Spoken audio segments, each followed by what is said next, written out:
Olá, tudo bem? Seja muito bem-vindo a mais uma aula de História Geral. Meu nome é Beethoven Rezende, sou professor e escritor e neste momento estaremos iniciando uma reflexão muito pontual no que concerne ao pensamento reformado do século XVI. É bem verdade que houveram influências, como já estudamos nas aulas anteriores, como de John Wycliffe, John Hus e Savonarola, mas também podemos lembrar de desejos de séculos passados, que inclusive, né, de Valdo ou dos valdenses. A expressão valdenses remonta o século XII com Pedro Valdo. E aqui nós temos uma imagem, né, no campo da tradição, aonde mostra o religioso de Lyon, líder dos valdenses, movimento cristão da Idade Média, da Baixa Idade Média. Decidiu abandonar todos os seus bens, com exceção daquilo que fosse necessário para o sustento de sua família.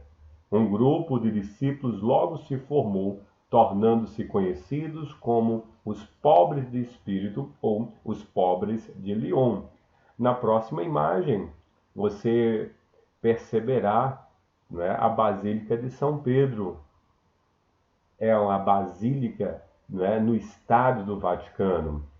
Trata-se do maior e mais importante edifício religioso do catolicismo e um dos locais cristãos mais visitados no mundo. Cobre uma área de 23 metros quadrados ou 2,3 hectares. Ou seja, ele pode albergar mais de 60 mil devotos, mais de 100 vezes a população do Vaticano. E, por fim, eu trago para você uma imagem do Pontífice Leão X. Em 1517, ofereceu indulgências para aqueles que dessem esmolas para reconstruir a Basílica de São Pedro, em Roma. E geralmente eu inicio esta fala perguntando aos meus alunos: quem aqui não teria sonho? Quem aqui não tem sonho? E ele tinha um sonho. O seu sonho era construir a Basílica de São Pedro. E para este grande empreendimento, de certo, necessitaria de recursos. Não recursos espirituais, recursos financeiros. Então, nasce neste período uma proposta de marketing, se é que eu posso utilizar esse termo, aonde se sobressaiu um grande vendedor de indulgência, um dominicano, Johann Tetzel, inclusive muito criticado pelo monge agostiniano, né, que iria despontar e realmente fazer com que este movimento reformador pudesse ganhar força, prestígio e consolidar a mudança da forma e da maneira de um pensar interpretativo, inclusive das Sagradas Escrituras. Estamos falando de Martinho Lutero. Nestas nossas aulas, estaremos abordando os principais reformadores.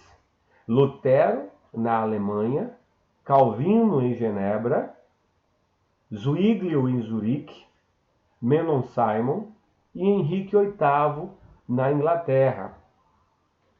Ora, falar sobre a reforma religiosa ou reforma protestante não deixaria, né, de registrar, e aí eu chamo-lhe a atenção no recorte histórico em que eu estou incluindo você nesta reflexão, que é justamente no século XII. O século XII é um ambiente de turbulência ainda na igreja, de cruzadas, da instituição da Inquisição.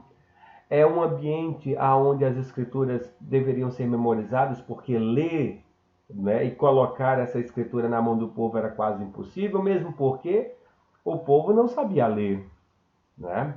Então, é um momento em que Valdo, não é? Ele sente uma vocação em pregar a palavra, mas não só pregar a palavra, ele gostaria que fosse reconhecido pela Santa Igreja Católica Apostólica Romana uma nova ordem monástica. E essa ordem monástica, né, estava no coração dele como os homens pobres de Lyon.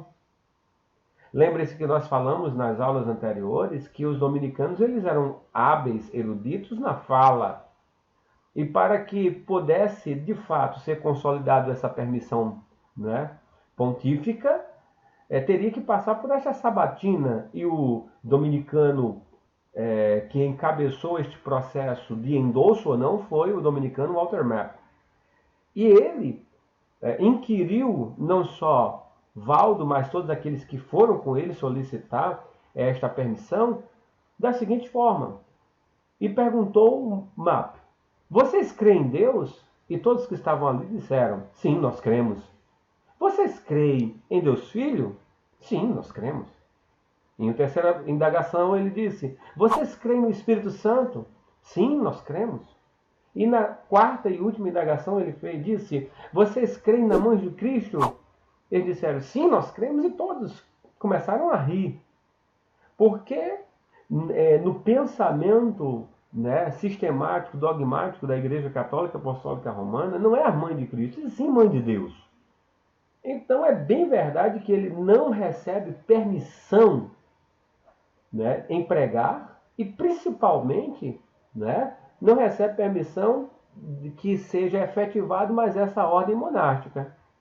Para ir de encontro a essa decisão, e baseado no que hoje nós estamos em Atos 5, 29, ele diz: respondendo Pedro e os apóstolos disseram: importa antes obedecer a Deus que aos homens. E por isso que Valdo ficou conhecido de Pedro. Pedro Valdo. Ora, para Valdo, quais as suas características? Para Pedro Valdo, quais as características que ele defendia? Primeiro, que a palavra de Deus, como regra de fé e prática, agora notem, século XII, defendia a pregação leiga, rejeição do sistema sacramental, e por fim eles se espalharam por toda a Europa, já a partir da França. É bem verdade que eles eram perseguidos, e como não tinham formas de levar as escrituras, eles memorizavam a palavra, as escrituras sagradas. É bem verdade que eu irei trazer detalhes muito maiores na playlist de História da Igreja Cristã. E diz ainda que todo cristão tem que pregar. Ora, falar um pouco do contexto da reforma é lembrar, e eu elenco para vocês alguns pontos importantes. Primeiro, o crescimento do sentimento nacionalista. Já mencionei quem era o pontífice de 513 a 1521, depois de Cristo, que é o Papa Leão. O crescimento das cidades, universidades, nós já estudamos isso em renascimento cultural, urbano e comercial. O desenvolvimento da imprensa, já estudamos também, principalmente com uma nova ferramenta atualizada e melhorada por Gutenberg. É um período de grandes descobertas, o momento em que a colonização da América, não é, começa a ser efetivada a partir da Península Ibérica.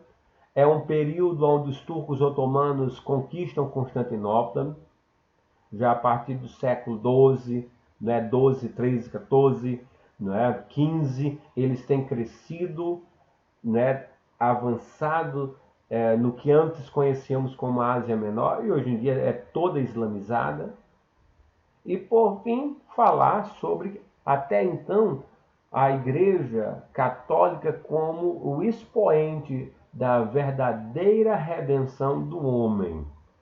E neste topo, no topo, as imagens que eu coloco acima, não mencionei nas aulas anteriores, eu procurei confluir entre imagens de artistas renascentistas, mas também, né, de homens que deram, né, uma grande contribuição para o movimento da reforma. Em um primeiro momento, o pré-reformador John Wycliffe; em um segundo momento, o augustiniano Martim Lutero; e em um terceiro momento, né, Calvino, João Calvino.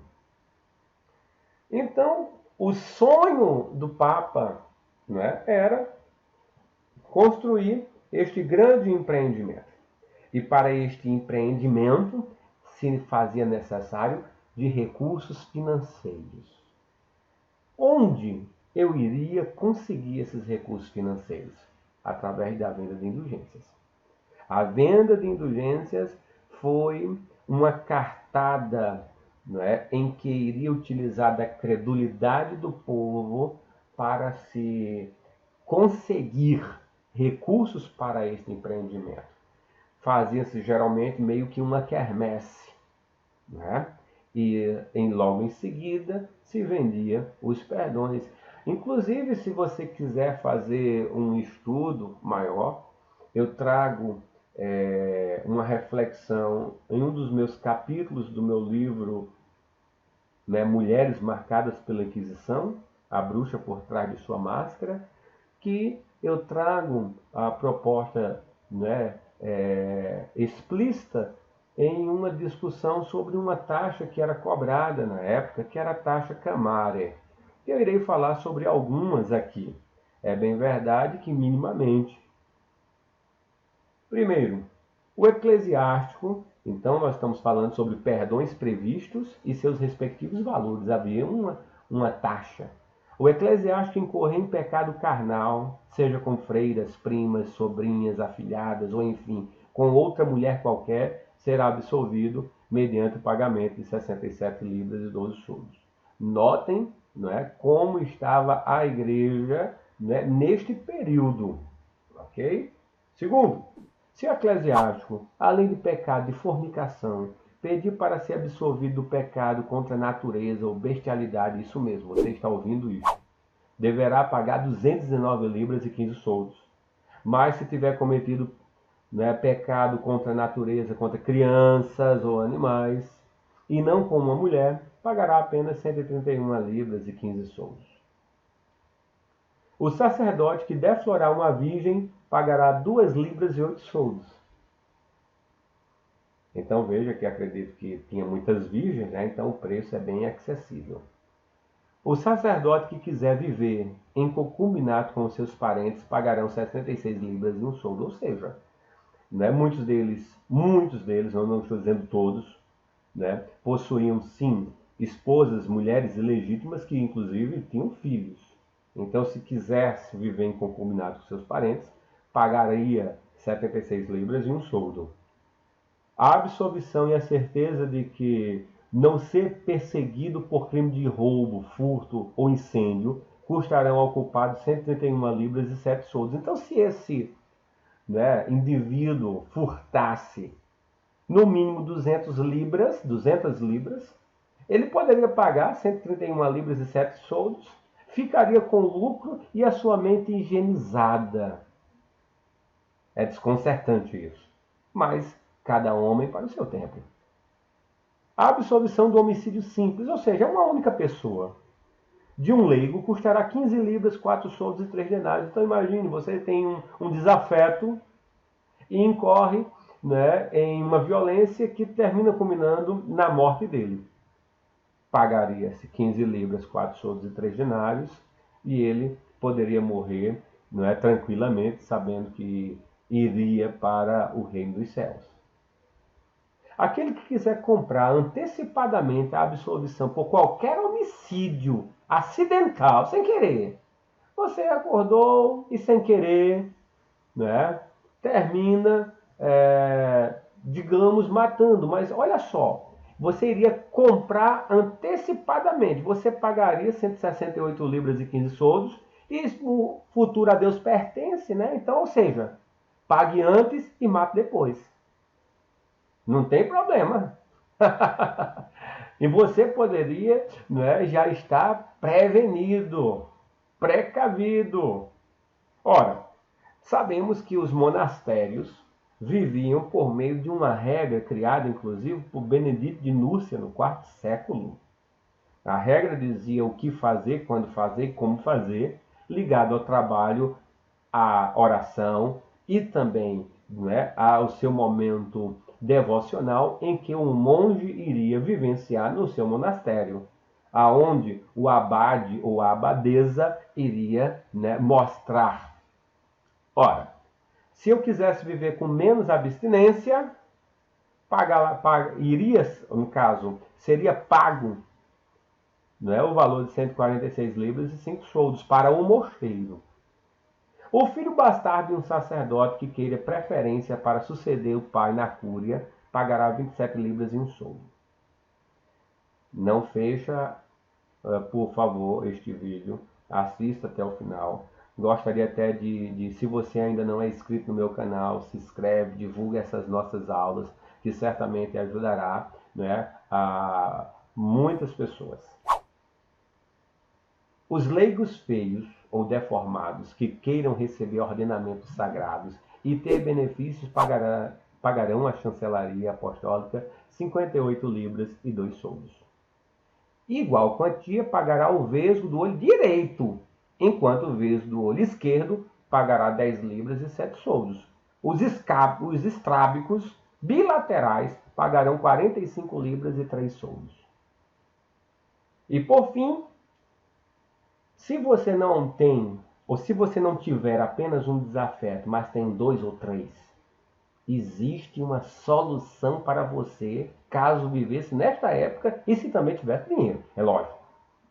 Se o assassino tiver matado 2 ou mais homens em um único dia, ou seja, você convida todos eles para uma refeição em sua humilde casa e coloca veneno. Olha só esta taxa e diz o seguinte: se o assassino tiver matado 2 ou mais homens em um único dia, pagará como se tivesse assassinado um só. Ou seja, mate 5 e pague 1. É inacreditável, não é? Mas, né, você pode fazer uma pesquisa mais simples possível no Google e você poderá ver, caso não adquira o meu livro, não é? Todas essas taxas elencadas. Espero que você tenha gostado dessa aula. Nós dividimos a reforma religiosa em algumas partes, para que não fique vídeos, não é, grandes demais. E aí, nas próximas aulas que eu convido a você permanecer conosco, nós estaremos dando sequência à reforma religiosa no aspecto de Lutero, de Zwinglio, de Calvino, né, do própria reforma ocorrida na Inglaterra com o Henrique VIII, né? Então, espero que você tenha gostado. Se inscreva no nosso canal, dê o seu like ou dislike e aguardamos você na próxima aula. Até a próxima.